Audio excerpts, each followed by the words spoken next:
The telegram arrived on a Tuesday morning in March of 1882, trembling in Grace Dawson's gloved hands as she stood on the platform in Kansas City, Missouri.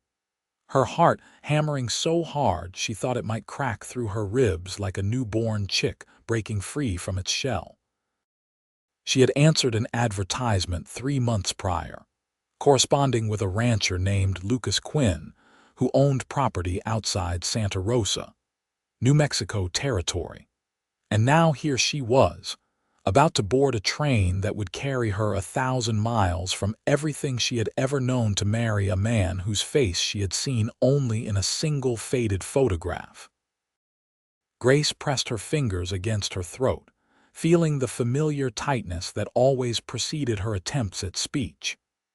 The stutter had been with her since childhood, a cruel inheritance from some distant relative her mother had mentioned once before dying of consumption when Grace was 12. After that, Grace had been shuffled between reluctant aunts and dismissive cousins, each household viewing her impediment as either a burden or an embarrassment. At 22 years old, with no prospects and no patience left for pitying glances, she had decided that becoming a mail-order bride was her best chance at building a life where she might finally belong. The train whistle shrieked, and Grace gathered her carpetbag and small trunk, making her way to the passenger car with her head held high despite the terror coursing through her veins. She had written to Lucas honestly about her stutter, explaining in careful penmanship how words sometimes caught in her throat like fish in a net, how sentences could take minutes to complete, how some people grew impatient and finished her thoughts for her or simply walked away. His response had arrived 2 weeks later, and she had read it so many times the paper had grown soft as cloth at the creases. "Dear Miss Dawson," he had written in surprisingly elegant script, "I appreciate your honesty regarding your speech. I want you to know that I am a patient man by nature and by necessity. Ranching has taught me that rushing things generally leads to poor outcomes. If you do me the honor of becoming my wife, I promise you will never feel hurried in my presence. Take all the time you need with your words. I will always listen." Those final 5 words had broken something open inside Grace's chest, a warmth flooding through the cracks in her careful defenses. She had cried that night, pressing the letter against her heart, and had written back the next morning accepting his proposal. The journey took 4 days, the landscape transforming gradually from the green abundance of Missouri to the stark, breathtaking emptiness of New Mexico territory. Grace watched through the smudged window as the world became larger somehow, the sky stretching wider, the earth spreading out in shades of rust and gold that seemed to glow in the late afternoon light. She had never seen so much space, so much openness. It was terrifying and exhilarating in equal measure. Santa Rosa was smaller than she had expected, a collection of adobe buildings clustered along the Pecos River, with a handful of wooden structures that looked like they had been transplanted from somewhere back east and were still adjusting to their new environment. Grace stepped off the train into the sharp brightness of a New Mexico afternoon, squinting against the sun and searching the small crowd for a face that matched the photograph tucked inside her reticule. She spotted him immediately. Lucas Quinn stood ahead, taller than most of the other men on the platform, his shoulders broad beneath a work-worn shirt, his face shadowed by the brim of a brown hat that had seen better days. He held his hat in his hands as he approached, and Grace saw that his hair was dark and slightly too long, curling at his collar. His eyes were the color of strong coffee, warm and steady as they met hers. "Miss Dawson?" he asked, his voice a low rumble that somehow carried perfectly despite the noise around them. Grace nodded, her fingers tightening on her bag. She opened her mouth to respond, to say something, anything, but her throat closed around the words. Why, yes, she finally managed, heat flooding her cheeks. I am Grace. Lucas's expression did not change, did not reflect even a flicker of impatience or discomfort. He simply smiled, a gentle curve of his mouth that reached his eyes. It is very good to meet you, Grace. I am Lucas Quinn, though I imagine you worked that out already. He gestured toward her trunk. May I help you with your things? She nodded again, grateful for the momentary reprieve from speech. Lucas lifted her trunk as though it weighed nothing and led her toward a wagon waiting nearby. The horses, a matched pair of chestnuts, turned their heads to regard her with mild curiosity. The ranch is about an hour outside town, Lucas explained as he secured her trunk in the wagon bed. It is not fancy, but it is solid and the land is good. There is a main house and a barn, some corrals, a good well with sweet water. He paused, then added, I want you to feel at home there, Grace. If there is anything you need to make that happen, you just have to tell me. Grace climbed onto the wagon seat with Lucas's assistance, his hand warm and steady against her elbow. As he settled beside her and took up the reins, she tried again to speak. Thank you, she said slowly, forcing the words past the blockage in her throat. F for CC coming to meet me. Lucas glanced at her, and there was something so kind in his expression that Grace felt tears prick at the corners of her eyes. There is nowhere else I would be today, he said simply, and clicked his tongue at the horses. They rode in comfortable silence for the first part of the journey, the wagon wheels crunching over the hard, packed earth, the vast sky arching overhead like a blue cathedral.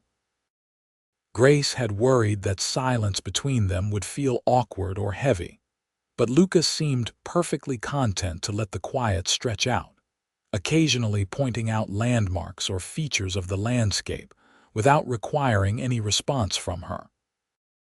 That ridge to the north marks the edge of my property, he said at one point, and that cottonwood grove near the river is a good place to sit when the weather gets hot. There is usually a breeze there. Grace listened, drinking in every word, every detail. She studied Lucas from the corner of her eye, noting the way he held the reins loosely, the way his shoulders relaxed as they moved farther from town. He had not lied about being patient. Even now, she could feel no pressure from him, no expectation that she fill the silence with chatter she could not produce. As the ranch came into view, Grace felt her breath catch for an entirely different reason. The house was larger than she had expected, built of adobe with a deep porch running along the front, shaded by a roof of weathered wood. Flowering vines climbed the posts, their blooms a startling splash of red against the pale walls. Beyond the house, she could see the barn Lucas had mentioned, and several corrals where horses grazed peacefully. It is beautiful, Grace said, and this time the words came easily, surprising her with their smoothness. Lucas pulled the wagon to a stop in front of the house and turned to look at her fully. I am glad you think so, he said.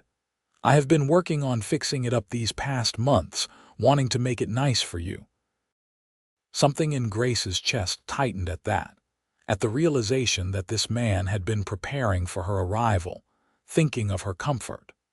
She had spent so much of her life feeling like an inconvenience that the idea of being anticipated, welcomed, was almost overwhelming.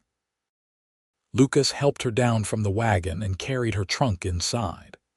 The house was dim and cool after the brightness outside, and Grace stood in the main room letting her eyes adjust. The space was simply furnished but clean, with a large fireplace dominating one wall, a sturdy table and chairs, and windows that let in the afternoon light in golden streams.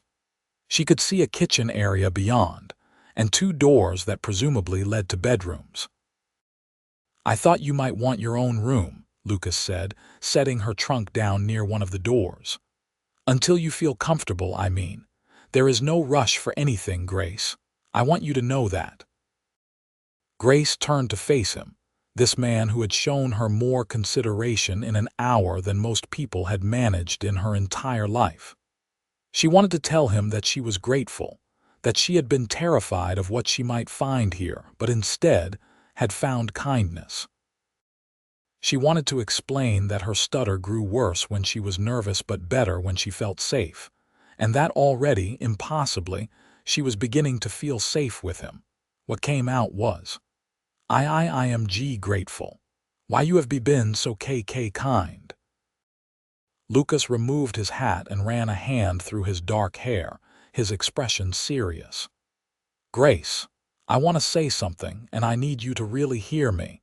You do not need to thank me for basic decency. You do not need to be grateful that I am keeping my word. The way I see it, you took a tremendous risk coming all this way to marry a stranger. The least I can do is make sure you feel respected and safe." He paused, then continued, "I meant what I wrote in my letters. Take your time with your words. Take your time with everything. I am not going anywhere." Grace felt tears spill over then, running hot down her cheeks. She covered her face with her hands, embarrassed by the sudden display of emotion but unable to stop it. She heard Lucas move closer, felt his presence like warmth from a fire. "I am sorry," he said quietly. "I did not mean to upset you."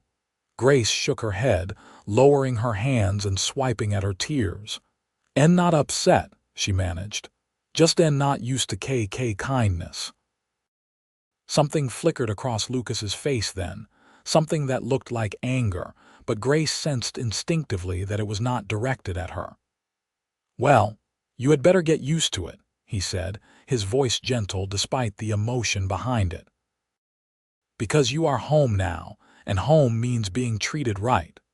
Home." The word settled into Grace's bones like a blessing. The first few days at the ranch passed in a strange, sweet rhythm that Grace had never experienced before. Lucas rose early each morning, starting coffee before the sun had fully cleared the horizon, and Grace would wake to the smell of it drifting through the house.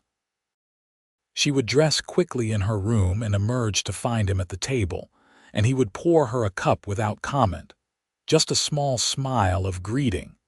He would head out to work after breakfast, tending to the horses and cattle that ranged across his land, mending fences, checking water sources.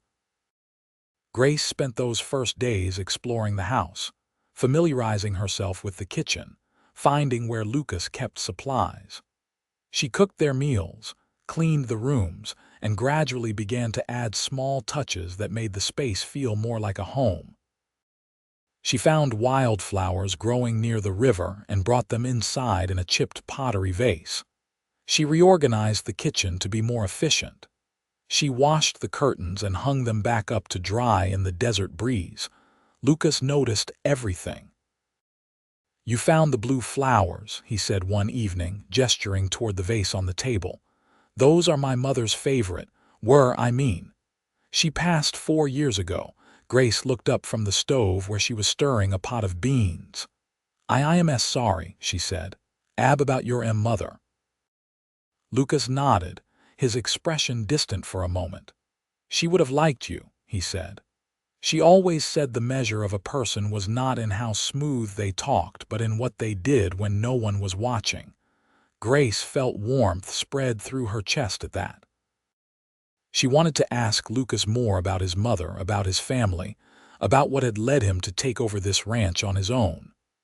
But the questions tangled in her throat, and by the time she had worked out how to phrase even one of them, the moment had passed. That night, after dinner, Lucas taught her how to play checkers. They sat at the table with the board between them, and Grace found herself relaxing into the simple pleasure of the game, of Lucas's patient explanations of strategy, of the comfortable silence broken only by the clink of wooden pieces on the board. "You are good at this," Lucas observed after Grace won her second game. Grace felt herself smile, a real smile that stretched her whole face. I used to play with my father," she said, Before he died. Lucas looked up from the board, his brown eyes steady on hers. "Tell me about him," he said. "If you want to, I mean, take your time." So Grace did. Haltingly, with many pauses and restarts, she told Lucas about her father, who had been a schoolteacher back in Missouri, who had read to her every night despite her mother's complaints that it would fill her head with nonsense. She told him about her father's death when she was 10, how he had been thrown from a spooked horse and had never woken up. She told him about the years after, about being passed between relatives who saw her as a burden, about the way her stutter had worsened with each new household, each new set of impatient faces. Lucas listened to every word, never interrupting, never rushing her. When she finally fell silent, emotionally exhausted, he reached across the table and briefly covered her hand with his. "I am glad you are here," he said. "I am glad you answered my advertisement. I know we barely know each other yet, but I want you to know that I consider it a privilege to get to know you." Grace turned her hand over beneath his, their palms touching briefly before Lucas withdrew. The contact had lasted only a moment, but Grace felt it echo through her body like the ringing of a bell. A week after her arrival, Lucas asked if she would like to ride out with him to check on the cattle in the western pasture. Grace, who had grown up in the city and had limited experience with horses, felt a flutter of nervousness but agreed. She wanted to see more of the ranch, and more than that, she wanted to spend time with Lucas, to learn about the work that shaped his days. He saddled a gentle mare named Daisy, explaining each step of the process as he worked. "The key is to make sure everything is snug but not too tight," he said, checking the cinch.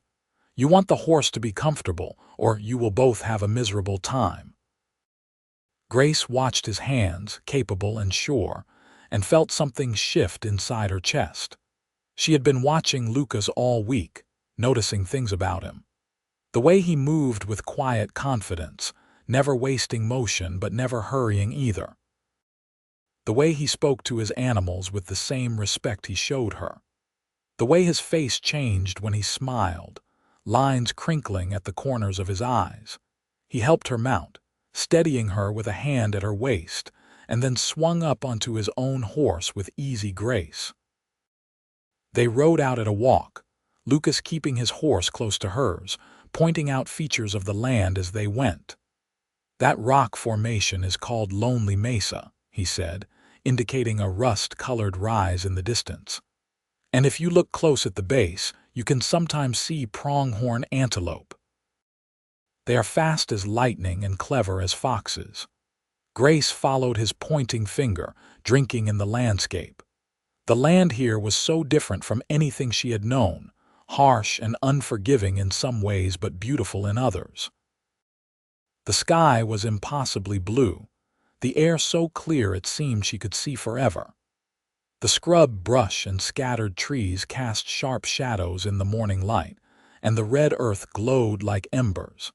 They found the cattle grazing peacefully in a wide canyon where grass grew thick near a seasonal stream. Lucas dismounted to check a few of the animals, examining their condition with a practiced eye, while Grace watched from atop Daisy. "They look good," Lucas said with satisfaction, swinging back into his saddle. "The grass is holding well despite the dry spring." He glanced at Grace. "Would you like to see the petroglyphs before we head back? They are not far from here." Grace nodded eagerly, curious about what he meant. Lucas led them to a sheltered overhang where ancient symbols had been carved into the rock face, spirals and figures and shapes that Grace could not decipher, but that filled her with a sense of awe. "The people who were here before us," Lucas said quietly. "Sometimes I come here and try to imagine what they were thinking when they made these, what they wanted to say." Grace slid down from Daisy, Lucas appearing at her side to steady her, and approached the rock wall. She reached out carefully, not quite touching, tracing the air above a spiral design. It must have been important, she said. To carve it in stone. That is what I think too, Lucas said. Words fade, but stone remembers. Grace turned to look at him and found him closer than she had expected, his dark eyes serious. Why, you understand, she said, the words coming more easily in this moment. About wanting to be heard. Yes, Lucas said simply. I do. Something passed between them then, an understanding that went deeper than words. Grace felt her heart begin to beat faster, felt heat rise to her cheeks that had nothing to do with the desert sun. Lucas did not look away, and in his eyes she saw something that made her breath catch. The ride back to the ranch was quiet, but it was a different kind of quiet now, charged with possibility. Grace found herself acutely aware of Lucas beside her, of the way he sat his horse, of the strength in his hands on the reins. She thought about the way he had looked at her near the petroglyphs, about the careful consideration he showed her in everything, about how he had kept every promise he had made in his letters. That evening, as Grace prepared dinner, Lucas came in from his final check of the animals and lingered in the kitchen doorway, watching her work. You look natural there, he said, like you have always been here. Grace turned from the stove, a wooden spoon in her hand. It feels natural, she said, more than anywhere be before. Lucas took a step into the kitchen, then another, closing the distance between them. Grace, he said, her name soft in his mouth. I know we agreed to take things slow to give you time to adjust. But I want to be honest with you about something. Grace set down the spoon, her heart hammering. What is it? I am finding it harder and harder to remember that we are supposed to be taking things slow, Lucas said, his voice low. I look forward to seeing you every morning. I think about you while I am working. I find excuses to come back to the house just to hear your voice. He paused, then continued. I know we have only known each other a short time, but I need you to know that what I am feeling is real. You are not just a mail-order bride to me, Grace. You are becoming important to me in ways I did not expect. Grace felt tears prick at her eyes, but these were not tears of sadness or overwhelm. These were tears of joy, of relief, of recognition. I feel the same, she said, and the words came out strong and clear despite her stutter. I think about you too, all the time. Lucas closed the remaining distance between them and very slowly, giving her every opportunity to pull away, he reached up and cupped her face in his rough, work-hardened hand. Can I kiss you? He asked. Grace nodded, not trusting her voice in this moment, and Lucas leaned in and pressed his lips to hers, gentle and sure. The kiss was soft and sweet and perfect, and when Lucas pulled back, he rested his forehead against hers. Thank you for taking a chance on me, he whispered. Grace let out a breathless laugh. Thank you for taking a chance on me. They married the following week in a small ceremony in Santa Rosa, with the local minister officiating and a few of Lucas's neighbors standing as witnesses. Grace wore a simple blue dress that brought out the color of her eyes, and Lucas wore his cleanest shirt and a new string tie that he kept adjusting nervously, until Grace reached up and stilled his hands with hers. Why, you look handsome, she said, smiling up at him. Lucas caught her hands and held them. And you look beautiful, he said. So beautiful I can hardly believe this is real. The ceremony itself was brief, Grace managing to speak her vows with only minor stumbling. And when the minister pronounced them husband and wife, Lucas kissed her with such tenderness that Grace felt like she might float away if he were not anchoring her to the earth. They held a small celebration afterward at the ranch, with neighbors bringing food and well wishes. Grace met the surrounding ranchers and their families, and while some of them clearly noticed her stutter, no one was unkind about it. Lucas stayed close to her side throughout the afternoon, his presence a steady comfort, occasionally answering questions directed at her when she seemed to be struggling, but always checking with her first with a glance to make sure that was what she wanted. As the sun began to set and the guests departed, Grace and Lucas found themselves alone on the front porch, watching the sky turn shades of orange and pink and purple that seemed impossible, too vivid to be real. "Are you happy?" Lucas asked, his arm around her waist, tucking her against his side. Grace leaned into him, breathing in the scent of him, soap and leather and something uniquely Lucas. Very happy," she said. "H happier than I knew I could be. Good," Lucas said and kissed the top of her head.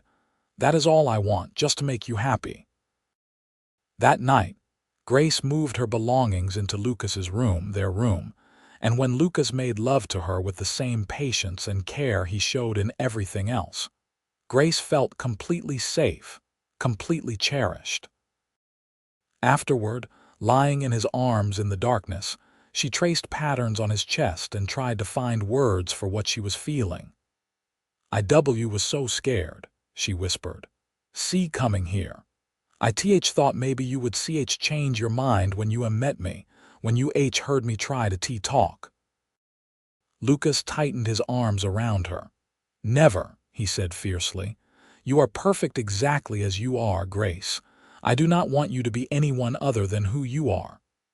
Grace pressed a kiss to his chest, right over his heart.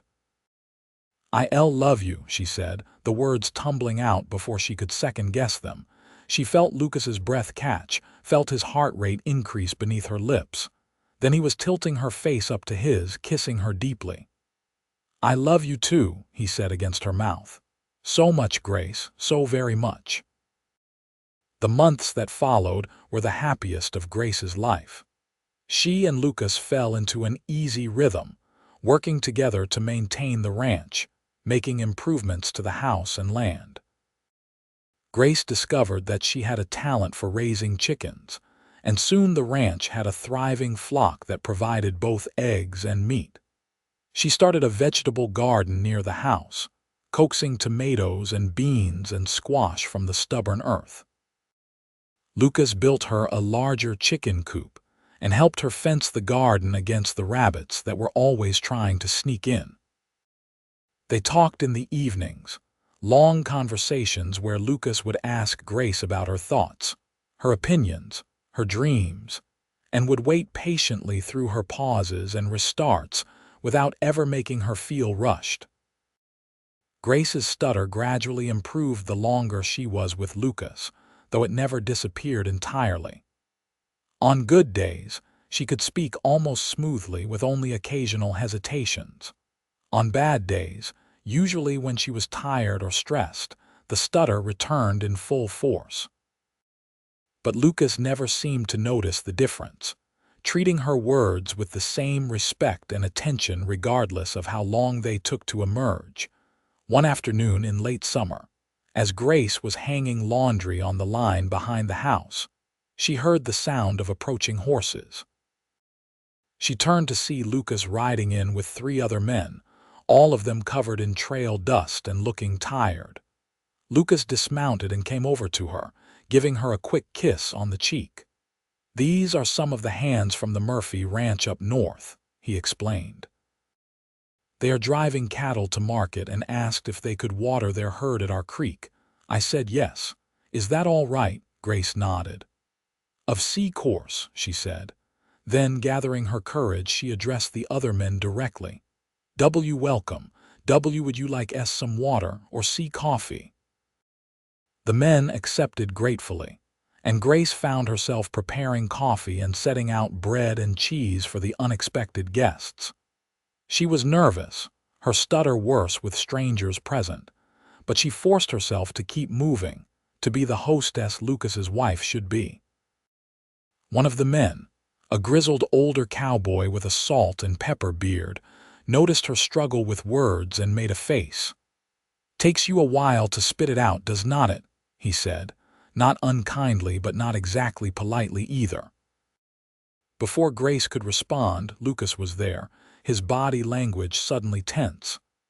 My wife takes exactly as long as she needs, he said, his voice even but edged with steel. And anyone who has a problem with that can water their cattle elsewhere. The cowboy held up his hands. No offense meant, boss, just an observation. Then observe silently, Lucas said flatly. Grace touched Lucas's arm, feeling the tension there. It is all right, she said quietly. Lucas looked at her, his expression softening slightly. No, it is not, he said. You do not have to accept people being rude to you, Grace, not even a little bit rude. The cowboy looked chagrined. I apologize, madam. That was thoughtless of me. Grace accepted the apology with a nod, and the moment passed, but it stayed with her afterward.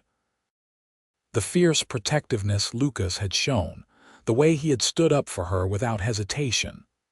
That night, after the cowboys had moved on and she and Lucas were alone, she brought it up.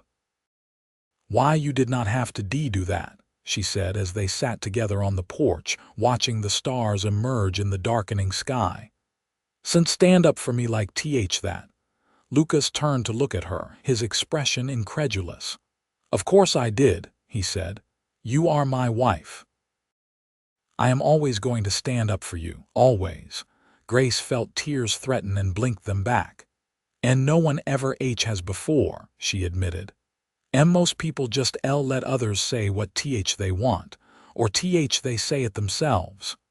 Lucas pulled her close, wrapping both arms around her. I am not most people, he said into her hair. And you deserve better than what you got before. You deserve respect, Grace, from everyone, including me, especially me. Grace turned in his arms and kissed him, pouring everything she felt into it, all her love and gratitude and wonder that this man was hers. As fall approached, bringing cooler temperatures and golden light that made the desert glow, Grace realized that her monthly courses had not arrived. She waited another week to be sure, her heart racing with hope and fear in equal measure, and then she told Lucas one evening after dinner. I think I am going to have a baby, she said, watching his face carefully. Lucas went very still, his fork halfway to his mouth. A baby. He repeated as if testing the word. Grace nodded, suddenly nervous. They had never discussed children, had been so focused on building their relationship that the future had seemed distant. Is that all right? She asked. Why you happy? Lucas set down his fork and pushed back from the table, crossing to Grace in 2 long strides. He dropped to his knees in front of her chair and took both her hands in his. Am I happy? He repeated, and his eyes were shining. Grace, I am more than happy. I am thrilled. I am honored. I am terrified, he admitted with a shaky laugh. But mostly I am just so damn happy I could shout it from the rooftops. Grace felt her own eyes fill with tears, happy tears this time. Me too, she said. All of those things. Lucas pressed a kiss to her still flat stomach, then rested his cheek there for a long moment. Hello in there, little one, he said softly. I am your father. I cannot wait to meet you. Grace ran her fingers through his dark hair, her heart so full she thought it might burst. Why, you are going to be a wonderful father, she said. Lucas looked up at her, his expression serious. I am going to try my best, he said. I want our child to grow up knowing they are loved and valued no matter what. I want them to know that differences make people interesting, not less worthy. Grace knew he was thinking of her stutter, of the way she had been treated, and she loved him even more for it. They will know, she said.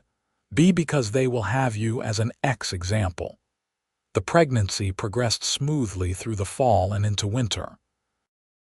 Grace's stutter actually improved during this time, which the doctor in Santa Rosa said sometimes happened, though he could not explain why. Lucas was attentive without being overbearing, taking on more of the physical work around the ranch while still encouraging Grace to stay active and engaged. He talked to her belly every night, telling stories to their unborn child, sharing his hopes and dreams for them. Grace would lie there with his hand splayed across her growing stomach, listening to his deep voice rumble through the darkness, and feel more content than she had ever imagined possible. In January, when the winter snows had dusted the red earth with white, Grace went into labor. Lucas rode to fetch the midwife from town, a capable woman named Mrs. Rodriguez, who had delivered half the babies in Santa Rosa, and then paced the house like a caged animal while Grace labored through the day and into the night. Mrs.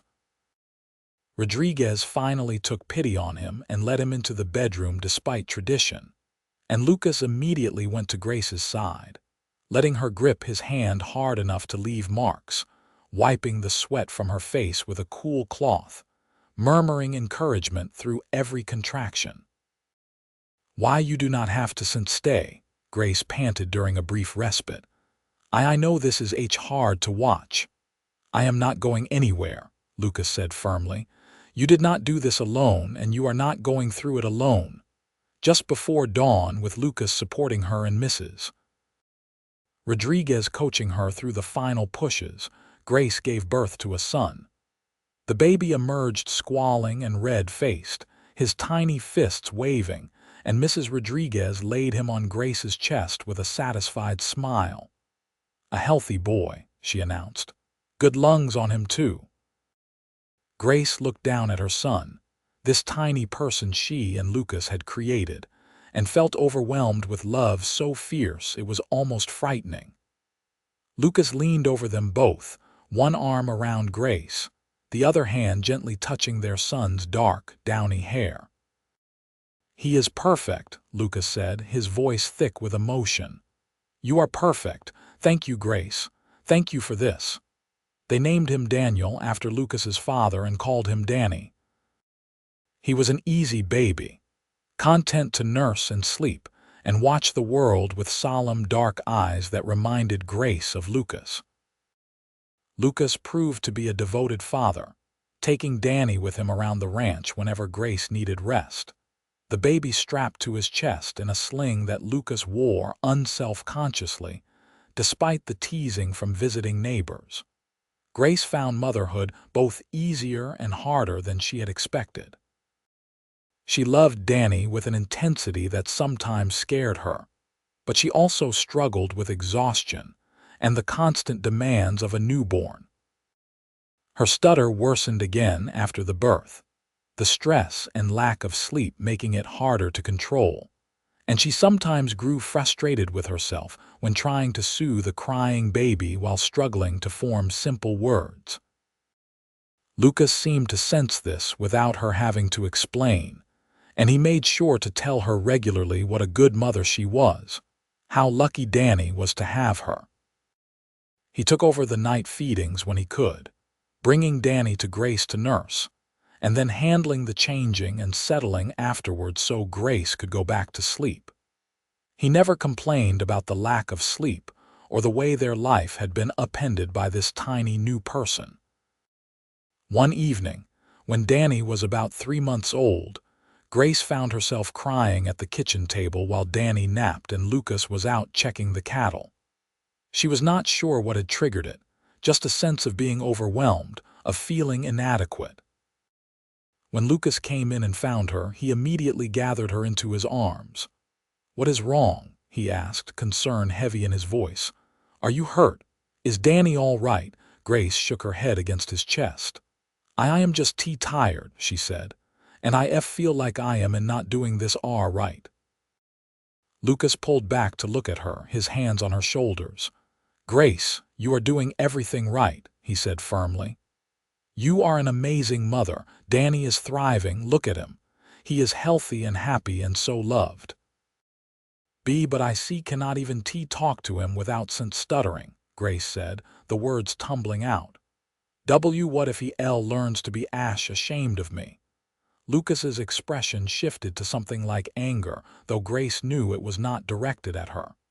"Listen to me," he said, his voice intense. "Our son is going to grow up knowing that his mother is strong and brave and kind. He is going to learn that everyone has challenges, and that those challenges do not define your worth. And if anyone, ever makes him feel ashamed of you, they will answer to me." Grace let out a watery laugh despite her tears. "Why you cannot have fight everyone?"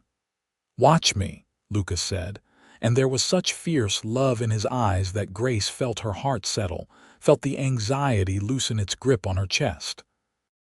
As Danny grew from an infant into a toddler, the ranch continued to thrive. Lucas expanded his cattle operation, and Grace's chicken and egg business became profitable enough that she started selling to several stores in Santa Rosa. They hired a young man named Tommy to help with the ranch work, a shy 18-year-old who reminded Grace a bit of herself with his quiet ways and tendency to startle at loud noises.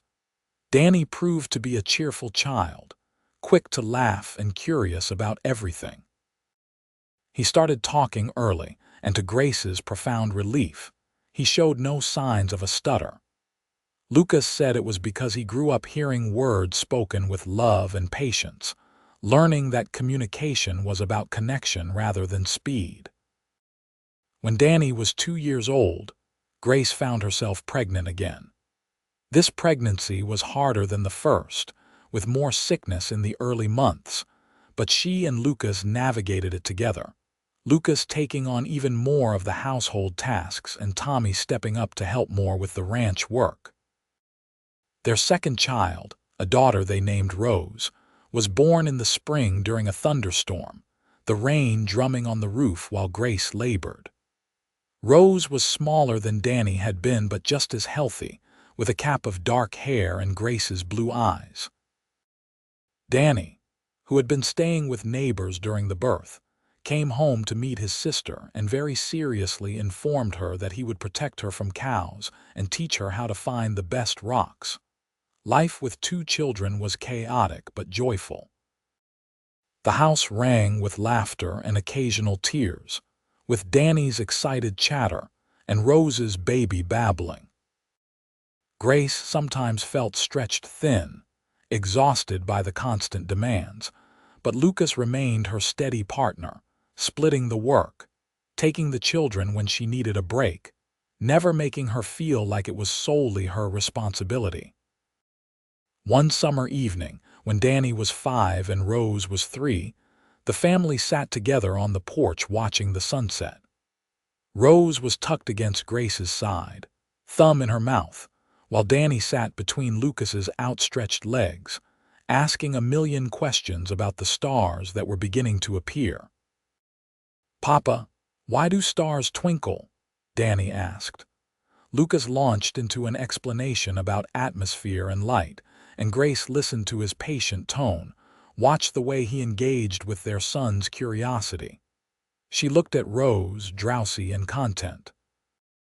She looked at the ranch spread out before them, the land they had built a life on. "What are you thinking?" Lucas asked, having noticed her watching them. Grace smiled, the words coming easily in this moment of peace. "I am thinking that I never imagined I could have this," she said. "A family, a home, someone who loves me exactly as I am." Lucas reached over and took her free hand, the one not holding Rose. "I am the lucky one," he said. "You took a chance on me on this place. You gave me a family, a real home. Before you, this was just a ranch. Now it is everything." Danny, listening to his parents, piped up. "Mama, will you tell us a story?" Grace had been reading to the children every night and had recently started telling them stories from her own imagination. At first, she had been self-conscious about it, worried that her stutter would disrupt the narrative flow, but the children did not seem to mind. They would wait patiently through her pauses, caught up in the tale itself rather than the manner of its telling.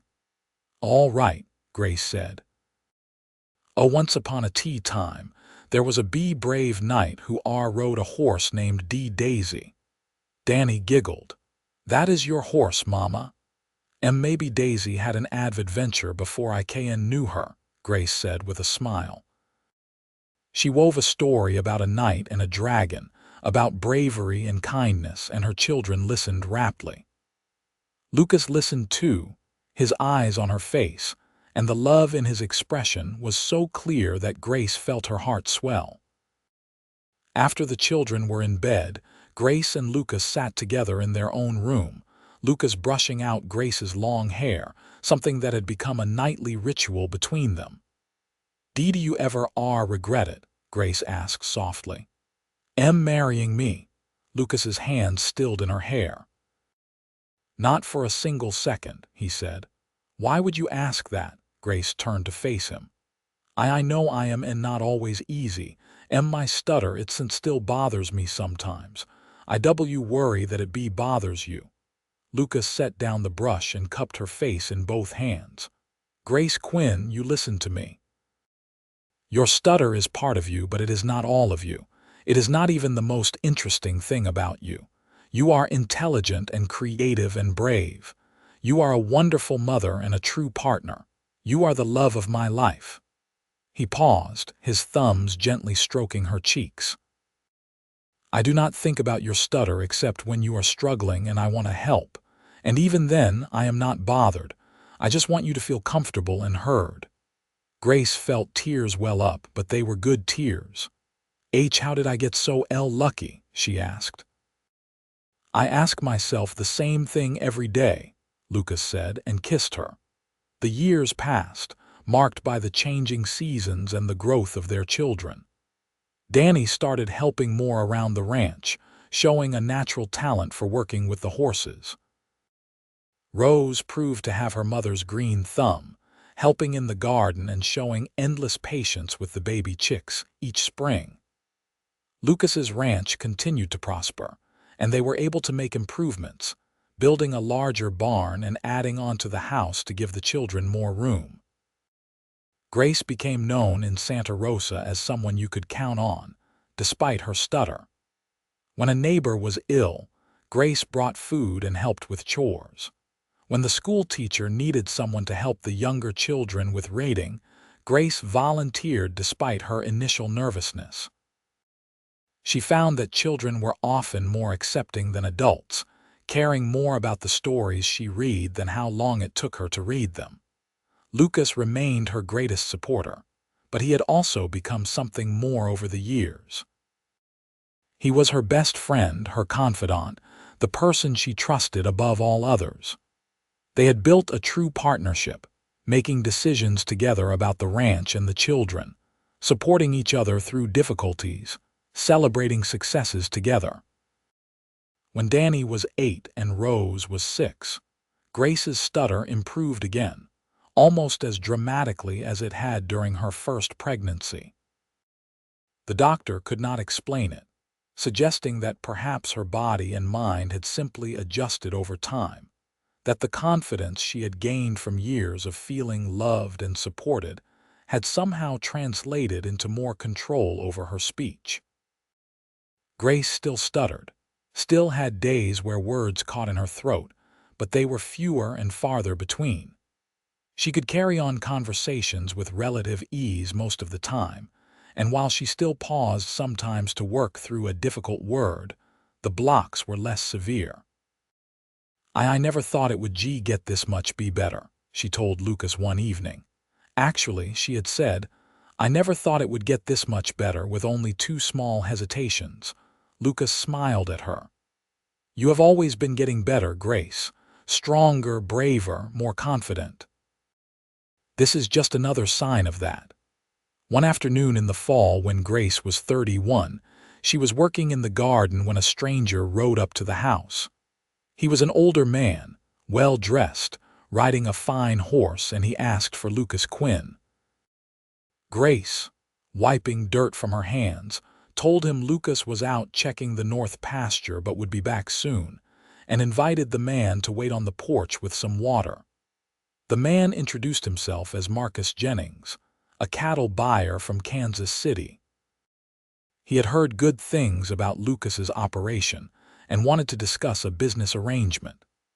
Grace fetched cool water from the well and made polite conversation, her stutter barely noticeable as she asked about his journey and told him a bit about the ranch.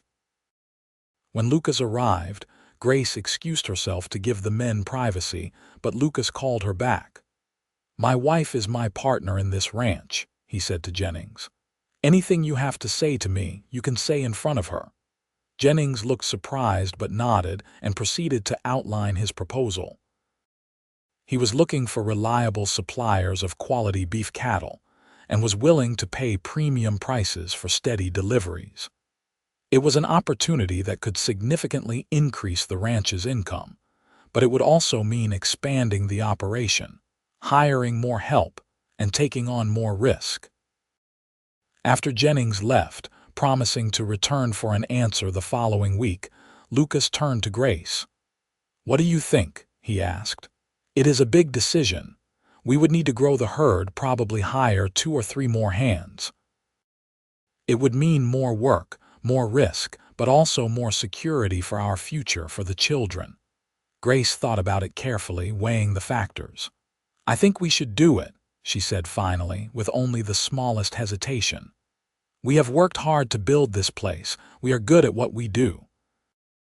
And having more financial security would be good for Danny and Rose." Lucas nodded slowly. "I agree, but I wanted to make sure you were comfortable with it. You would be taking on more work too, feeding more men, managing a larger household operation." Grace smiled. "I can handle it. We can handle it. Together." So they accepted Jennings's offer and began expanding the ranch. They hired 3 more cowboys, built a bunkhouse to house them, and increased the cattle herd. It was a period of intense work, everyone pushing hard to meet their commitments, but it paid off.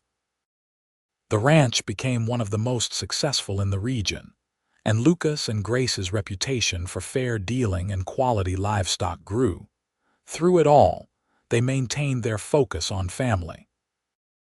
No matter how busy things got, Lucas always made time for dinner with Grace and the children, always tucked them into bed with stories, always kept Sundays for the family to spend together.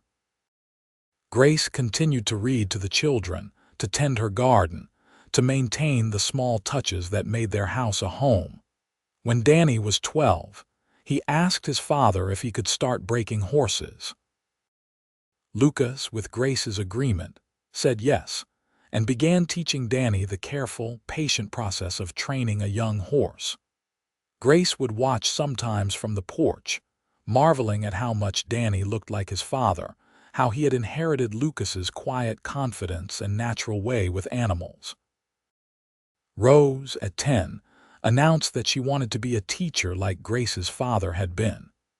Grace felt a surge of pride and a pang of grief for the father she had lost so long ago. She helped Rose with her studies, and was pleased to see that Rose had inherited neither her stutter nor any self-consciousness about her mother's speech patterns. One evening, after the children were in bed, Lucas and Grace sat together in their room as they had done thousands of times before. Lucas was reading a letter from a ranch supply company, and Grace was mending one of Danny's shirts that had torn during the day's work. "Grace," Lucas said, setting down the letter, "I have been thinking about something." Grace looked up from her mending. "What is it?" "We have done well these past years. The ranch is successful, we have money saved, the children are healthy.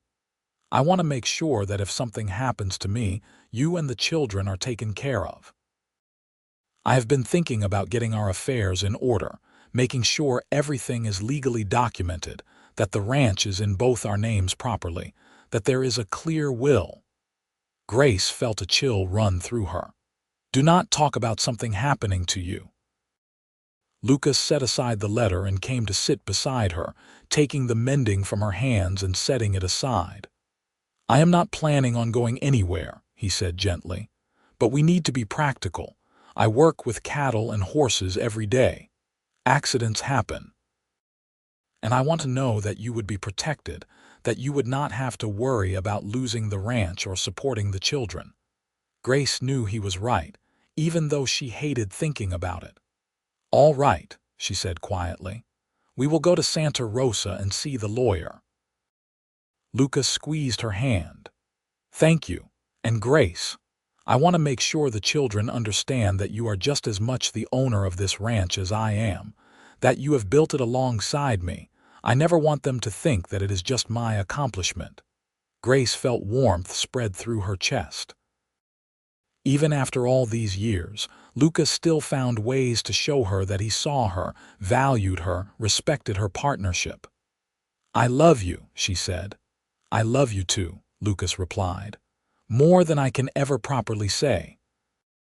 They went to Santa Rosa the following week and spent several hours with the lawyer, making sure everything was documented properly, that the ranch would pass to Grace entirely if anything happened to Lucas, and then to the children.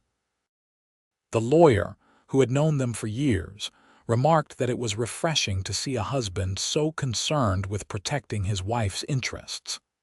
"Many men see their wives as dependents rather than partners," the lawyer said. "It is clear you two have built something special, both in your ranch and in your marriage." On the ride home, Grace leaned against Lucas's shoulder in the wagon. "I hope we have many more years together," she said. "I do too," Lucas said. "I plan on being a very old man, teaching our grandchildren to ride and probably embarrassing Danny and Rose with my stories." Grace laughed, imagining it. "They will love you for it." More years passed, good years full of work and love and the normal challenges of raising a family. Danny grew into a young man, tall and capable, with his father's work ethic and his mother's kind heart. Rose became a voracious reader, devouring every book she could get her hands on and helping to teach the younger children in Santa Rosa when the schoolteacher needed assistance. When Danny was 17, he started courting a neighbor girl named Sarah, the daughter of a rancher whose property adjoined theirs. Grace watched her son fall in love and felt both joy at his happiness and a touch of melancholy that her little boy was becoming a man. Lucas seemed to understand, putting his arm around her shoulders one evening as they watched Danny ride off to visit Sarah. "He is a good young man," Lucas said. "We raised him right." "He is so much like you," Grace replied, "patient and kind and respectful." "He has your courage," Lucas said. "And your big heart." Danny married Sarah when he was 19, and they built a small house on the edge of the ranch property. Lucas deeded some acreage to Danny, allowing him to start building his own herd while still working the main ranch. Grace welcomed Sarah into the family with open arms, and was pleased to see that Danny had chosen a partner who was his equal. A young woman with her own opinions and talents who clearly adored Danny while maintaining her independence. Rose, at 16, announced her intention to go to normal school in Santa Fe to become a certified teacher. It would mean being away from home for 2 years, and Grace felt torn between pride in her daughter's ambition and fear at having her so far away. "You have to let her go," Lucas said gently when Grace expressed her concerns. "She has dreams just like you did, just like you still do. We cannot hold her back out of fear." Grace knew he was right. So they sent Rose to Santa Fe with their blessing and enough money to see her through her studies. And Grace tried not to cry too obviously when they said goodbye at the train station. With both children grown and starting their own lives, Grace and Lucas found themselves with more time together, just the two of them as they had been in the beginning. They fell into new rhythms, finding joy in the quiet moments, in morning coffee shared on the porch, in evening rides out to check the cattle, in the simple pleasure of conversation after so many years of truly knowing each other.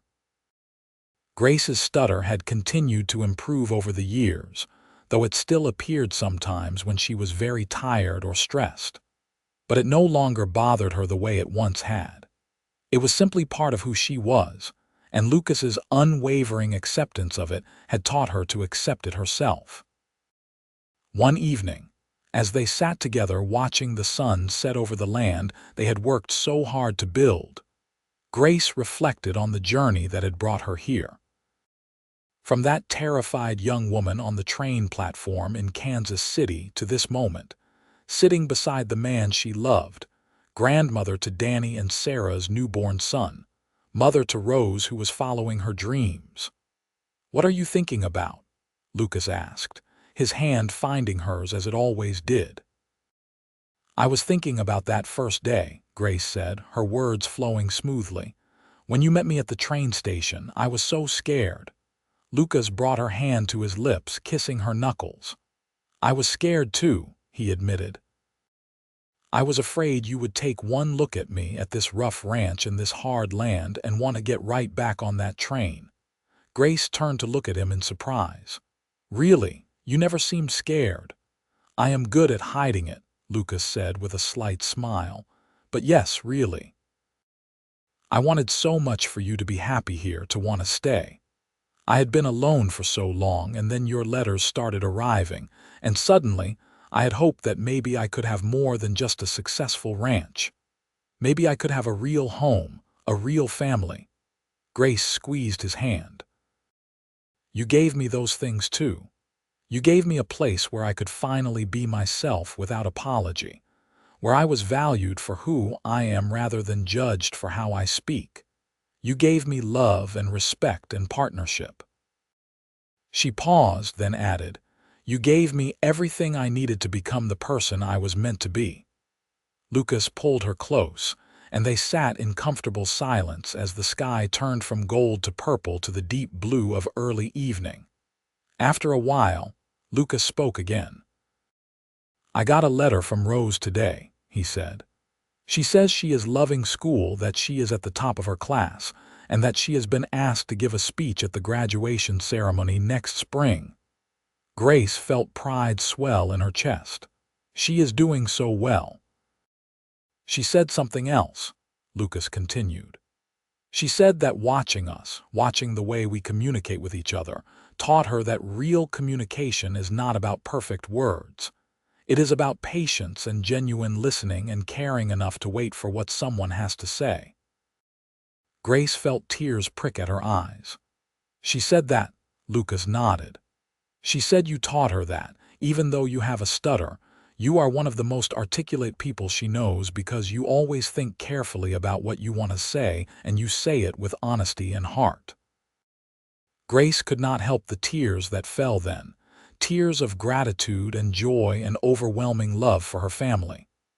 Lucas held her, as he had held her through so many tears over the years, both sad and happy. "Our children turned out pretty remarkable," Grace said when she could speak again. "They had remarkable parents," Lucas replied. "Well, one remarkable parent and one who just tried to keep up."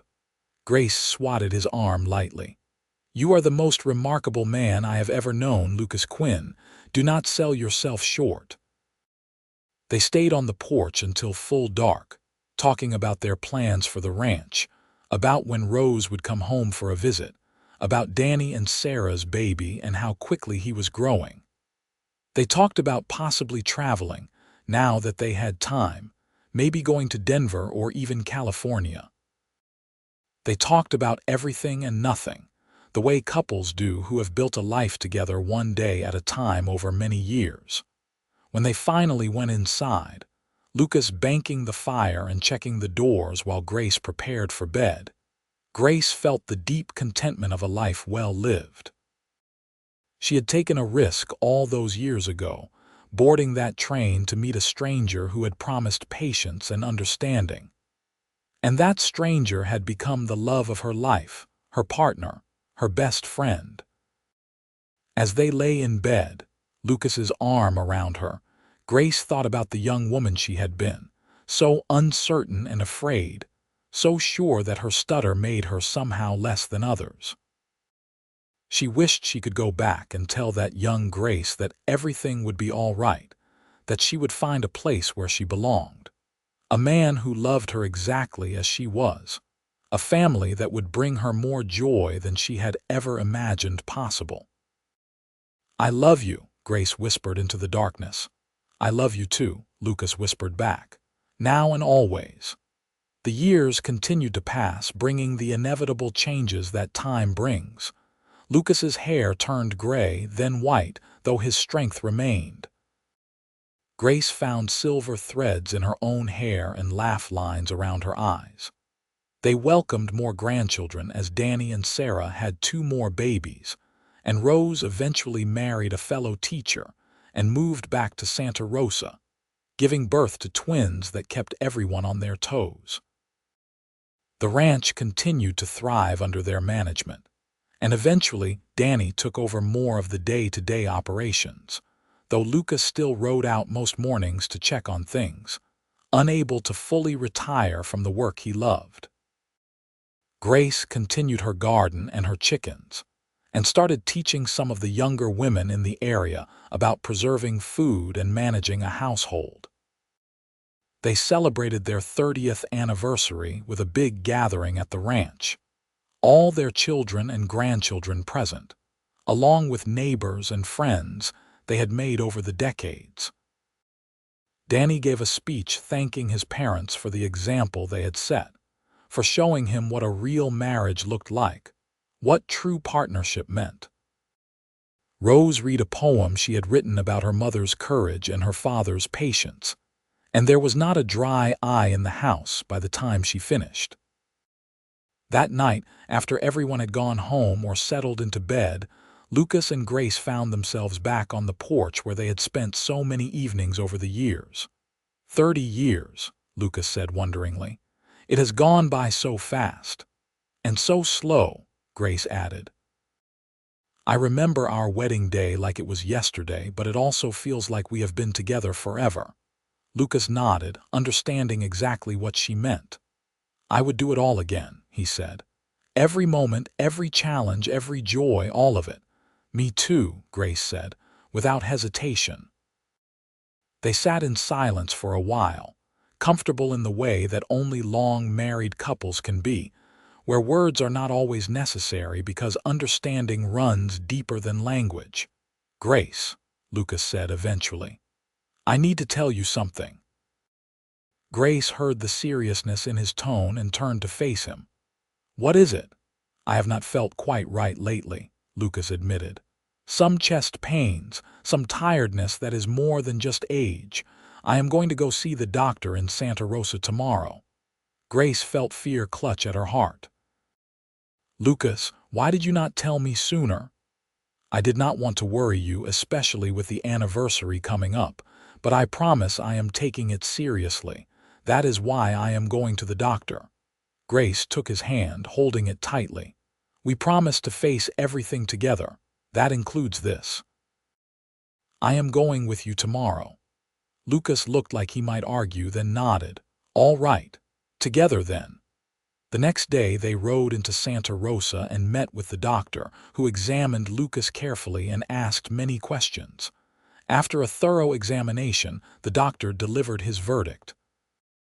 Your heart is showing signs of strain, he told Lucas. You need to slow down, take things easier. No more full days of hard ranch work. You need rest, proper diet, and to avoid stress as much as possible. Lucas looked like he wanted to argue, but Grace spoke up. He will follow your instructions exactly, doctor. We will make sure of it. The doctor smiled. I had a feeling you would say that, Mrs. Quinn. You have a reputation as a woman who gets things done. On the ride home, Lucas was quiet, clearly struggling with the doctor's orders. Grace let him sit with his thoughts for a while, then spoke. Danny can handle the ranch work. You have trained him well, and I am still here to help manage everything else. This is not the end, Lucas. It is just a new phase. Lucas sighed heavily. I know you are right. I just hate the idea of being useless. Grace pulled the wagon to a stop and turned to face her husband fully. Lucas Quinn, you listen to me. You are not and could never be useless. You have built an incredible ranch that will provide for our family for generations. You have raised 2 wonderful children who are now raising their own families with the values you taught them. You have been the most wonderful husband I could have imagined. And now you are going to take care of yourself so that we have many more years together. That is not useless. That is wisdom." Lucas reached out and cupped her face with his work-roughened hand, just as he had done so many times over the years. "How did I get so lucky to find you?" "We found each other," Grace corrected. "And we made our own luck by working at this every single day." Lucas did slow down, though it chafed at him. He spent more time advising Danny than doing physical labor himself, more time with his grandchildren, more time with Grace. They took short rides together in the evenings when the weather was nice, and spent long hours on the porch talking about everything under the sun. Grace found that she treasured this time, even though it had come from worrying circumstances. Having Lucas around more meant more conversations, more shared moments, more opportunities to simply be together. They fell in love all over again in this quieter phase of their life, rediscovering each other in new ways.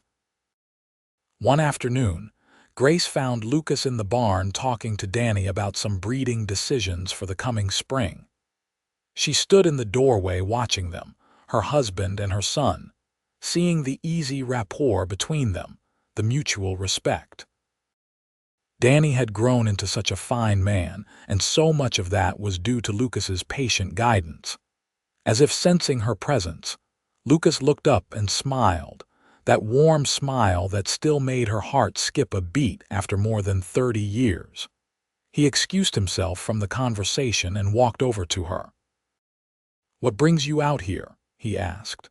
"Just watching my two favorite men," Grace said, "and thinking about how blessed I am." Lucas took her hand and they walked together back toward the house, their steps matched after so many years of walking side by side. The seasons continued their eternal cycle, and Grace and Lucas continued their life together, now in their 60s but still deeply in love, still partners in every sense of the word. They watched their grandchildren grow, welcomed great-grandchildren, saw Danny build the ranch into something even more successful than it had been in their prime.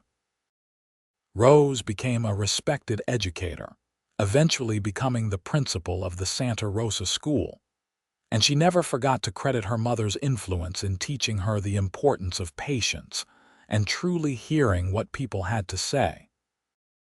On their 40th anniversary, the family gathered again, this time including great-grandchildren who ran around the ranch house with the same joy that Danny and Rose had once shown. Grace, watching the chaos with amusement, felt Lucas's arms slip around her waist. "Look at what we built," he said softly. "Not just the ranch, but this, all of this family, all of this love. We did this together." Grace leaned into him, fitting against his side as perfectly as she had 40 years ago. "We did," she agreed, "and I would not change a single moment." That evening, after the party had wound down and the house had quieted, Grace and Lucas lay in bed together, Lucas's arms around her as they had been for countless nights over 4 decades. "Grace," Lucas said into the darkness, "I want you to know something." "What is it?" Grace asked, turning to face him. "If I had it to do over again, if I could choose any life, any path, I would choose this exact life with you every single time. You are the best thing that ever happened to me. You took a chance on a lonely rancher, and you gave me everything I never knew I needed." Grace felt tears slip down her cheeks. "You gave me a place to belong," she said, her voice still steady despite the emotion. "You gave me love and respect and patience. You showed me that my stutter did not make me less, that I was worthy of being heard. You changed my entire life, Lucas." Lucas kissed her forehead, her cheeks, her lips. "We changed each other's lives," he said. "That is what love does. It transforms us into the best versions of ourselves." They held each other in the darkness. Two people who had found each other across distance and circumstance, who had built a life together through patience and love and unwavering commitment to each other. Grace's stutter, which had once seemed like such an insurmountable obstacle, had become just one small part of who she was, no more defining than the color of her eyes or the sound of her laugh. Lucas had taught her that, had shown her through decades of patient listening and unconditional love that she was so much more than her speech impediment. And Grace had taught Lucas things too, though he might not have realized it. She had taught him that strength came in many forms, that vulnerability was not weakness, that opening your heart fully to another person was the bravest thing you could do. Together, they had built something beautiful and lasting, a love story that would echo through generations of their family, a testament to what was possible when two people truly saw each other, truly heard each other, and chose each other every single day. Years later, when Lucas finally passed peacefully in his sleep at the age of 78, Grace sat beside him holding his hand, grateful for every moment they had shared. She grieved deeply, as was natural after losing your partner of so many decades, but she did not regret. How could she regret a love that had been so complete, so transformative? She continued living on the ranch, surrounded by family, still tending her garden though on a smaller scale now, still feeding her chickens, still reading to her great-grandchildren who loved to hear her stories. Her stutter was barely noticeable now, though it still appeared occasionally, especially when she was tired. But it had long since ceased to bother her.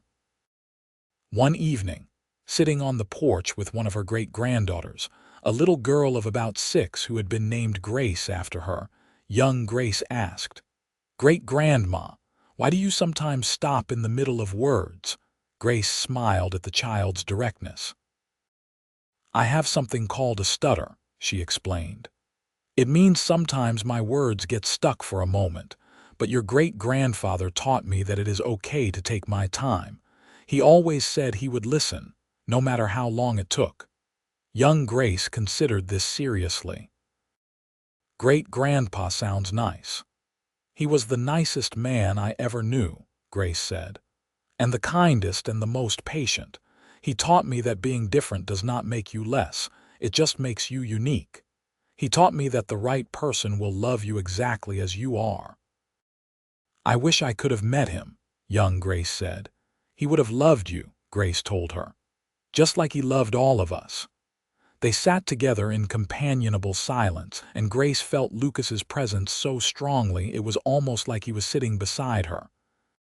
She could almost hear his voice saying what he had said so many times over their years together. "Take your time, Grace. I will always listen to you." Grace lived to be 85, surrounded by the family she and Lucas had created, on the land they had worked together, in the home they had built. When she finally passed, peacefully in her sleep just as Lucas had, her children and grandchildren gathered to remember her.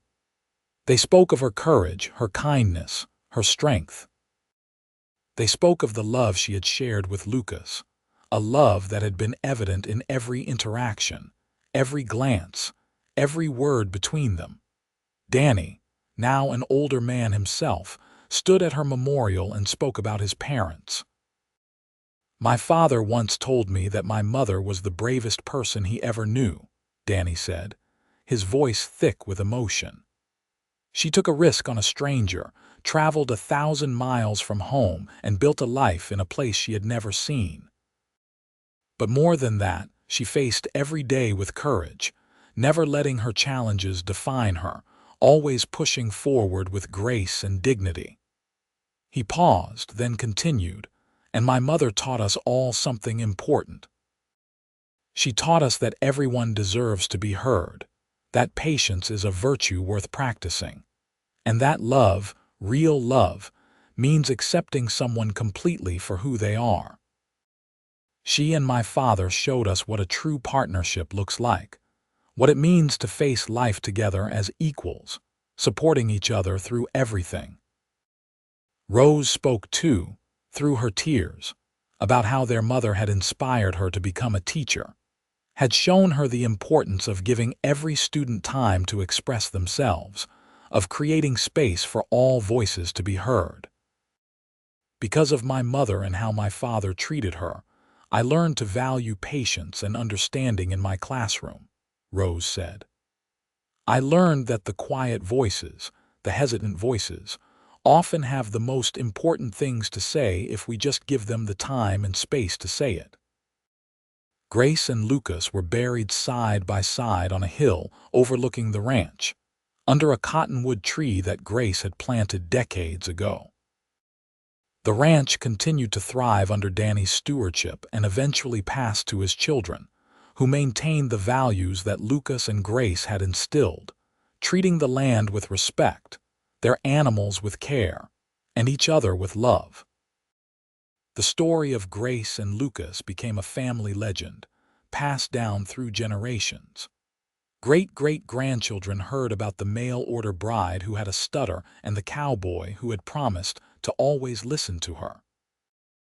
They heard about the love story that had transformed two lonely people into a family, two separate lives into one shared journey. And in Santa Rosa, long after Grace and Lucas were gone, people still remembered them. They remembered Lucas Quinn as a fair and honest rancher, a devoted husband and father, a man of his word. They remembered Grace as a strong and capable woman, a loving mother, a patient teacher, someone who had overcome her own challenges to help others overcome theirs. But more than anything, people remembered them together. They remembered the way Lucas would wait for Grace to finish her sentences, never rushing her, his attention fully on her as if nothing else in the world mattered. They remembered the way Grace would look at Lucas, with such complete trust and love that it was almost tangible. They remembered a marriage that had lasted through 4 decades of joy and sorrow, success and struggle, always grounded in mutual respect and unwavering commitment. Their love story became the standard against which others were measured in that part of New Mexico territory. When young couples married, older folks would say, "May you have a marriage like Lucas and Grace Quinn had." When someone struggled with patience, they were reminded of Lucas waiting for Grace's words. When someone felt discouraged by their own challenges, they were told about Grace and how she had built a beautiful life despite her stutter. The ranch house still stood, maintained by generations of family. The porch where Grace and Lucas had spent so many evenings still a gathering place for family celebrations. The cottonwood grove by the river still provided shade on hot days. The barn Lucas had built still sheltered horses and cattle. The land they had worked so hard to cultivate still produced good grass for grazing. But more enduring than any physical structure was the legacy of love that Grace and Lucas had created. They had shown everyone who knew them what true love looked like, patient and kind and enduring. They had proved that differences did not divide people who were committed to understanding each other. They had built a family founded on respect and communication and unwavering support. In the end, Grace and Lucas's story was not really about a mail-order bride with a stutter or a cowboy who promised patience. It was about two people who found each other across distance and circumstance, who chose each other every day, who built a life together through love and work and commitment. It was about how the right person can change your entire world, not by changing who you are, but by loving who you are so completely that you finally see your own worth. It was about taking chances, about being brave enough to hope for something better, about opening your heart even when you are afraid. It was about keeping promises, about showing up day after day, about the small kindnesses that build into a lifetime of love. It was about truly listening, truly hearing, truly seeing another person and honoring them exactly as they are. And it was about finding home, not in a place but in a person, in the safety of being completely yourself with someone who loves you for it. Grace had found that home in Lucas, and Lucas had found it in Grace. Together, they had created something that lasted far beyond their own lives, a legacy of love that rippled out through their family and their community, touching lives they never knew, inspiring love stories for generations to come. Their story ended as all stories must, with death. But it was a good ending, a full ending, a life well lived and a love fully realized. They had found each other, loved each other, built a life together, and created a family that would carry their values forward long after they were gone. They had faced every challenge together, celebrated every joy together, and ultimately faced the final challenge of death, knowing they had lived exactly the life they wanted, surrounded by love. And somewhere in whatever comes after, Grace and Lucas were together still, because a love like theirs does not end with death. It transforms, becoming memory, becoming legacy, becoming inspiration. But the essence of it, that deep connection between two souls who truly saw each other and chose each other, that endures forever.